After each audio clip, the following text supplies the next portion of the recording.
មុននឹងហាត់សង់ខ្សែកោងនៃអនុគមយើងរំលឹកអំពីការសង់បន្ទាត់សិនឥឡូវយើងមើលបន្ទាត់មានប្រមាណប្រភេទយើងមើលបន្ទាត់នេះទីបន្ទាត់ x ស្មើនឹង2 x ស្មើនឹង2នេះគេហៅថាសមីការ x ស្មើនឹង2សមីការ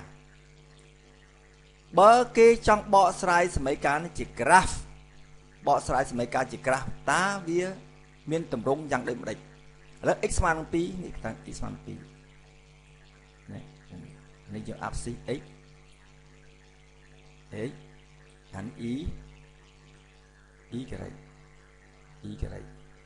នេះ x ស្មើនឹង2 1 2យើងបានចំណុចតនេះ1ឥឡូវយើងចំណុចនេះខាងលើនេះក៏មាន x ស្មើនឹង2ដែរឃើញទេតម្លាក់ចុះមក x ស្មើនឹង2ដែរហើយយកក្រុមនេះចំណុចនេះក៏ x ស្មើនឹង2ដែរអញ្ចឹងហើយបានគេថាកាលណាសមីការ x ស្មើនឹង2 graphic វាគឺអីគឺជាបន្ទាត់នេះបន្ទាត់អីឃើញទេបន្ទាត់នេះស្របនឹងអីបន្ទាត់នេះស្របទៅនឹងអាក y អាក y ព្រីម y បន្ទាត់នេះគេហៅបន្ទាត់អីបន្ទាត់នេះគេហៅបន្ទាត់ឈរបន្ទាត់ x ស្មើនឹង2ជាបន្ទាត់ឈ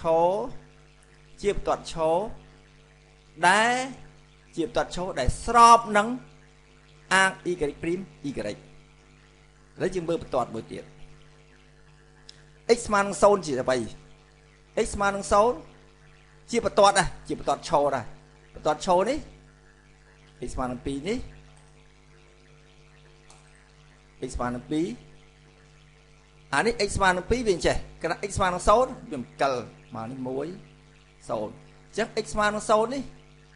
ត្រង់កន្លែងនេះក៏ x ស្មើនឹង0ដែរចំណុចនេះក៏ x ស្មើនឹង0ដែរព្រោះយើងចំណោលមកត្រង់ចំណុចនេះក៏ x ស្មើនឹង0ដែរអញ្ចឹងគេថា x នឹង0ជាបន្ទាត់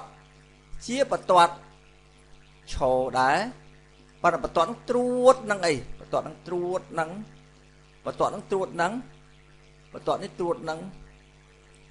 y ព្រីម y ព្រីម y ត្រួតនឹង y ព្រីម y អញ្ចឹងយើងមានបន្ទាត់ x ស្មើនឹង0ជាសមីការបន្ទាត់នេះជាបន្ទាត់ឈរបន្ទាត់នឹងត្រួតនឹង y ព្រីម y ដោយឡែក x ស្មើនឹង2ជាបន្ទាត់ឈរស្របនឹងអាក y ព្រីម y ឥឡូវយើងមើលបន្ទាត់នេះ y ស្មើនឹង3បន្ទាត់នេះជាបន្ទាត់យ៉ាងដូចម្ដេចបន្ទាត់នេះឥឡូវយើងគូកន្លែងនេះខ្ញុំឲ្យចាត់ទុកកន្លែងនេះអាក x អានេះខ្ញុំឲ្យ y អញ្ចឹង y ស្មើនឹង3តែណានេះកន្លែងនេះ y ស្មើនឹង3កន្លែងហ្នឹង y ស្មើនឹង3 1 2 3ឥឡូវខ្ញុំយកចំណុចនេះ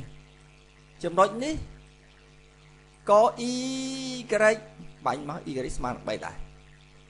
ខ្ញុំយកចំណុចនេះក៏ y ស្មើនឹង3ដែរអញ្ចឹងគេថា y ស្មើនឹង3ជាសមីការដែលមានបន្ទាត់នេះយ៉ាងម៉េចបន្ទាត់នេះគេហៅថាបន្ទាត់ដេកបន្ទាត់នេះស្របនឹងអាក x ព្រីមស្របនឹង x ព្រីម x ឥឡូវយើងមើលមួយទៀតសមីការ y ស្មើនឹង0 y ស្មើនឹង0បន្ទាត់នេះអានេះ y ស្មើនឹង3 2 1 0អញ្ចឹង y ស្មើនឹង0យកចំណុចនេះក៏ y ស្មើនឹង0ដែរចំណុចនេះក៏ y ស្មើនឹង0ដែរចំណុចនេះក៏មាន y ស្មើនឹង0ដែរអញ្ចឹង y ស្មើនឹង0ជាបន្ទាត់ តដេកដែរតដេកបន្ទាត់នេះត្រួតលើអីបន្ទាត់នេះត្រួតលើបន្ទាត់នេះត្រួតលើ x prime បន្ទាត់នេះត្រួតលើ x prime អញ្ចឹងគេថា y ស្មើនឹង0ជាបន្ទាត់ដេកបន្ទាត់ហ្នឹងត្រួតនឹង x prime x អញ្ចឹងយើងមានសមីការ4បន្ទាត់សមីការនេះបន្ទាត់វាការបន្ទាត់ឈរសមីការនេះ x ស្មើនឹង0ក៏ជាបន្ទាត់ឈរដែរតែវាត្រួតនឹង y prime y បន្ទាត់ y ស្មើនឹង3ជាបន្ទាត់ដេកស្របនឹង x prime x បន្ទាត់ y ស្មើនឹង0ជាបន្ទាត់ពិសេសត្រួតនឹង x prime x ឥឡូវយើងមើលបន្ទាត់ប្រភេទមួយទៀតបន្ទាត់នេះគឺ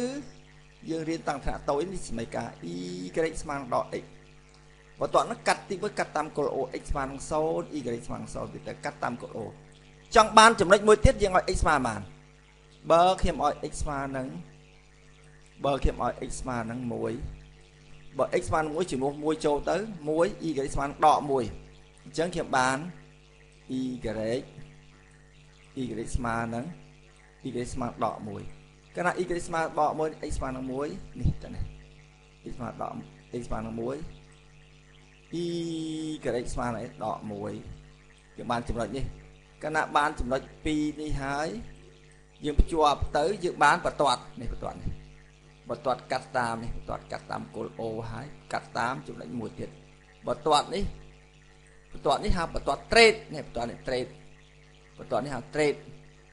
ព្រោះបន្ទាត់នេះអានេះបន្ទាត់ឈរនេះបន្ទាត់ដេកអានេះហៅបន្ទាត់ trade កាត់តាមគោល o ឥឡូវយើងមើលសមីការមួយទៀតសមីការនេះសមីការនេះបន្ទាត់ហ្នឹងជាបន្ទាត់ trade ដែលយើងឲ្យបើកាលណាយើងឲ្យ x ស្មើនឹង0 x ស្មើនឹង0 y ស្មើនឹងដក1នេះដក1ទៅនេះបើយើងឲ្យ y ស្មើនឹង0 x ស្មើនឹង2នេះយើងត្រូវរៀនហើយ x ស្មើនឹង2អញ្ចឹង x ស្មើនឹង0 y ស្មើដក1 y ស្មើនឹង0យើងយក1មកនេះហើយយើងគុណនឹង2ទៅឃើញ x ស្មើនឹង2បន្ទាត់នេះហៅបន្ទាត់ trade ដែរបន្ទាត់ហ្នឹងអត់កាត់តាមគោល o ទេវាកាត់តាម2ចំណុចអញ្ចឹងយើងមានបន្ទាត់ខ្ញុំលើកឡើងម្ដងទៀតបន្ទាត់ឈរដែរតែត្រួតលើ y prime y បន្ទាត់ដេកដែរត្រួតលើ x prime x បន្ទាត់ trade មានកាត់តាមគោល o បន្ទាត់ trade មួយទៀតអត់កាត់តាមគោល o ទេកាត់តាម arc កាត់តាម y prime ផង y prime y ផងកាត់តាម arc អបស៊ីផង